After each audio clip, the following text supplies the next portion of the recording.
this is important. It's one of those issues, housing issues, it's one of those issues that it's so easy to talk about, and then actually solving these problems is just incredibly difficult. It's been constantly, as far as if I were to look back to the feedback loops that we get in our districts when I first ran for Congress, and you would be doing a forum or a town hall, or every debate you did, there was always a question around housing, and it's only intensified too. Utah's a unique spot because it has those beautiful Wasatch Mountains, and then the valleys, so it's called the Wasatch Front, and 2/3 of the state live about right there, but then you have the lake. You can't live too close to the lake either because it's not like a beautiful, it's a salt lake, it's a saline lake, so it's like this limited narrow space to be able to put one of the fastest and strongest growing economies in the entire country, one of the fastest growing states. So it's a big problem. Our governor, down to state legislators, down to mayors, they're just constantly dealing with this, and there is areas that we can overlap. I've had mayors introduce ideas. So one of them, I think, one of our signature pieces that we wanted to move along, and unfortunately we weren't able to get it into the reconciliation bill, was a military housing bill that would take advantage of the good that we've known from LIHTC and been able to, kind of ride the coattails of that progression, because that's a movement that's still moving forward. Whether it ends up being, work that's done in a bipartisan fashion, or you have to get something done in a reconciliation bill, it's still a very bipartisan process. We were going to try to enhance that, the percentage aspect of LIHTC for any properties that were within like 15 miles of a major military base.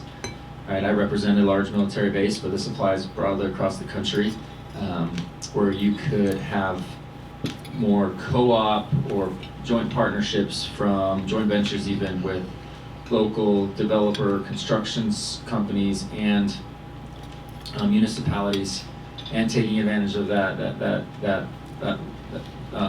LIHTC, where it doesn't necessarily go against all of the quotas to some degree. We have to tinker with all that a little bit, but just to encourage more building near military bases. Our military folks go through so much, and their housing is always inadequate.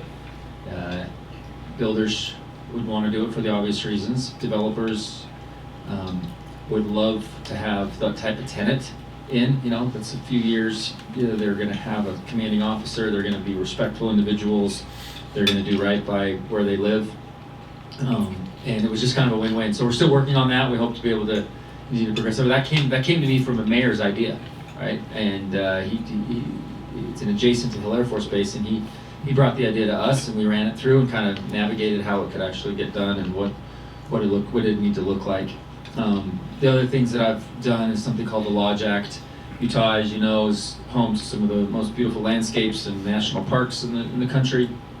And there's a lot of adjacent towns and gateway cities, and they're more like towns, that we need to have better cooperation from public and private partnerships to be able to develop and build housing, and primarily would go towards park employees and things like that, but it would also expand out into just an alleviation of this issue. The other things that I'm really passionate about, and it started a relationship that I have back home with the social impact space.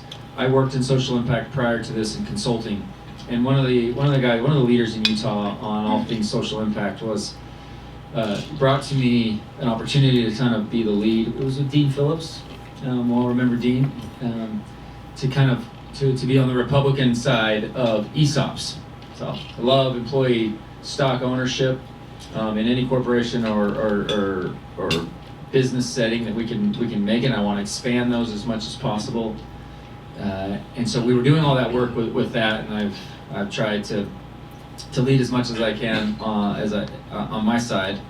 I think that Swazi's picking a lot of this up too. So it's really good stuff that exists out there. So that's not necessarily about housing. But he then came back to me with a whole other idea that he introduced me to, that it won't be surprised to many of you, but we are so myopic on how we look at home ownership. There is so much investment potential to be able to help individuals that are trying to buy a home for the first time and create a shared equity ownership plan that helps them get into their house, helps them start earning equity. Their only other option is to rent, helps them start earning equity, and investors can also, join in that. Lenders have to have some skin in the game as well. This particular group is called Homeum. There's various versions of it all throughout the industry, but there is a marketplace for this. And when I saw, and the conversation actually came up when Kamala Harris, as the candidate, was introducing the idea of $25,000. Let's just award $25,000 for first-time home ownership. I can't be more opposed to that. When there is investment dollars out there to do it that won't create increased costs. The more we give out as far as the government on expenditures, the more we dilute the market, the more prices go up. But there's an investment opportunity here there is a whole world of social impact investors, impact investing, that is willing to take a smaller yield to be able to do a greater good.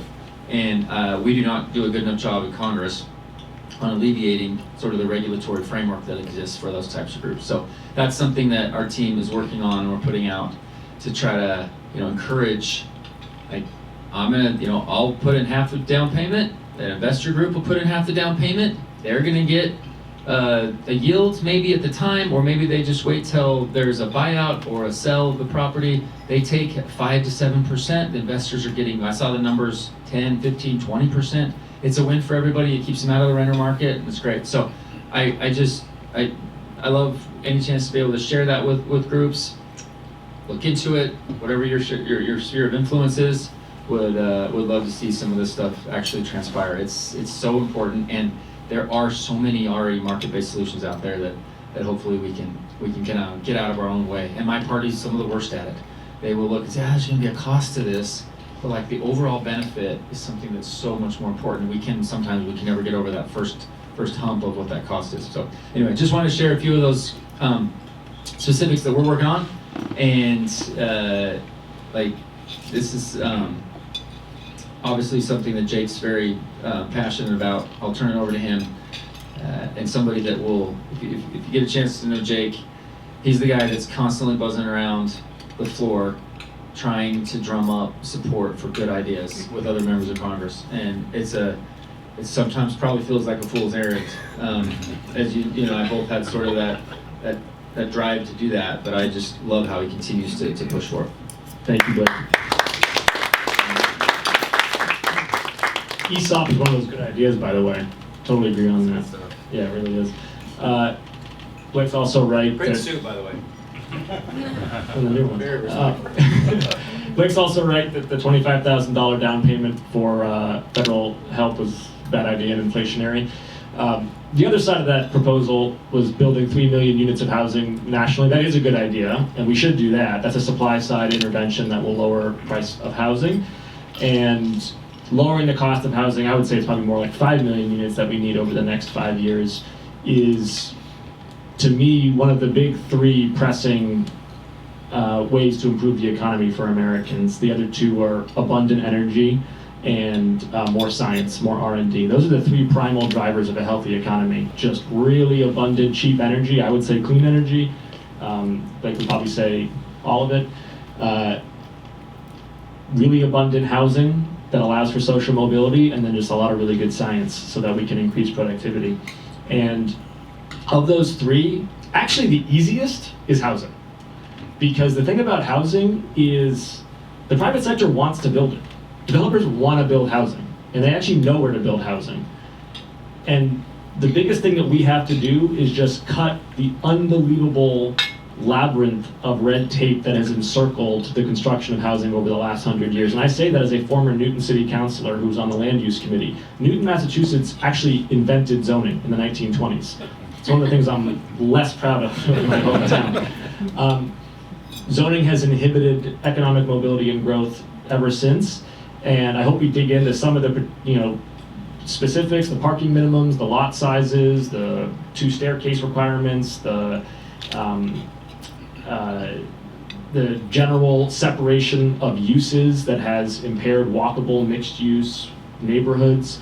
We really just have to allow for organic, incremental development of housing across the country to build out what we need. And we actually don't need command and control economics from the federal government to do this. Like, just big role that Washington can play is telling state and local governments to get out of the way. It's just like us using our own carrots and sticks to tell localities, you can't zone housing to death, which is what a lot of these localities are doing. And candidly, a lot of that happens in blue states, where we actually have pretty strong economic growth in places like New York or Massachusetts or California, but you can't participate in it unless you earn $250,000 a year because you can't afford a house. And the ratio of income to down payment for millennials and Gen Z is by a factor of 10 higher than what it was for baby boomers.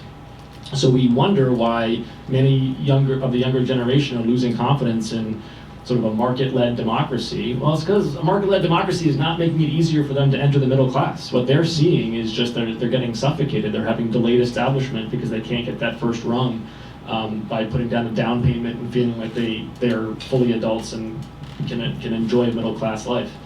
I'll close with just a big idea that I hope has bipartisan support, which is we in this country should build cities again. We used to build cities all the time as Americans. Built them in Boston, built them in Salt Lake City. We were good at it. It encapsulated our sense of enterprise and dynamism that has made America such an exceptional place. And then we kind of stopped doing it. And actually, if you look at what we need more of, energy and housing first and foremost, building new cities is a great way to get there. Build new cities near existing productive hubs that have zoned themselves into a place of a plateau, and take advantage of federal and state-owned land that allows you to bypass local zoning. So in Massachusetts, we've got 2 decommissioned military bases that are state-owned now. They've got tons of infrastructure. They're within 30 minutes of Boston, and they're basically 100 acres worth of horizontal pavement. Like, build a city there. I'm sure there's examples in Utah as well where we would do well to issue some demand signals, de-risk some of the private sector capital with some federal financing, but otherwise let rip a lot of American enterprise with the construction of new cities.